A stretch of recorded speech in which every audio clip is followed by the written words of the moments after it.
Hey everyone, today I am going to show you how to change text on a website using Inspect Element. So let's get started.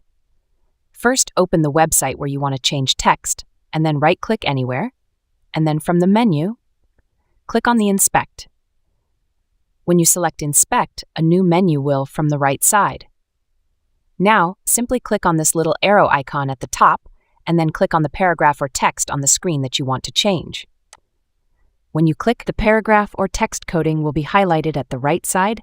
Simply double-click on the highlighted line, and then you will see the text that you want to change.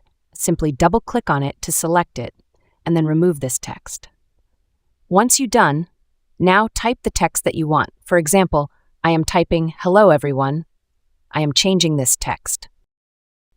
Once you type it, close the Inspect screen, and you will see the text has been changed on a website using Inspect Element. And that's it. If you found this video helpful, give it a thumbs up and subscribe to our channel for more tech tips. Thanks for watching.